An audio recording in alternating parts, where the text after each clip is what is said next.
20 noyabr 2022-ci il akşam biz eyvanımızda namaz kılır. Allah kabul etsin.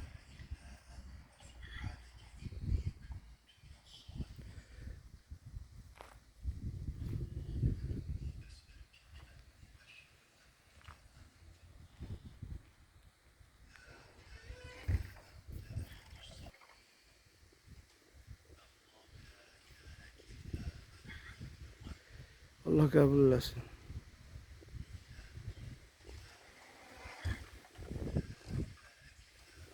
Şu samavarı kalıyor.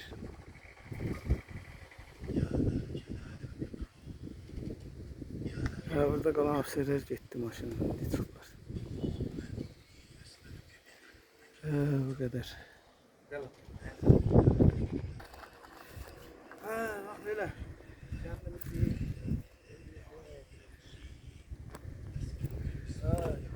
Hava isti, hafif küleyesi.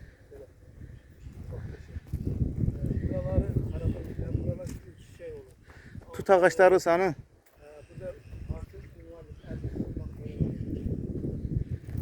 pamuk olur, reyhanlar orada, nerede reyhanlar? Ağaçlar, burada çala bağlıyor, çalası yok. Bak böyle. Hamam tuvalet de orada. Buradan aradan yol gelip böyle gelirdim aklımda ama girmeye olmadı oralar şeydi. Böyle ağaçlar olan dikçilerinde ağaçlar. Bunlar da kuruyor. Bu ağaç sizin dövrünüzden qalmayıb. Ay yok bunlar yəqin ki təzə salınma ağaçlardır. Amma bunlar sizin dövrünüzdən qalan.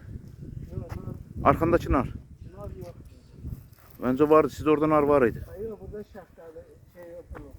Orada incirli olur. Burada başka şeyler var. Bence orada nar var idi. Ben adıma geldim. Eke de olup duruyor. Böyle hayatımızın ortasında.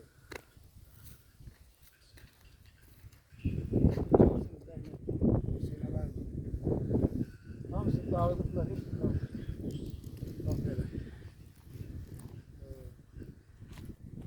Ortadaki yumurun basasında şimdi. Ay, yaxşı üzüm yarpağı var.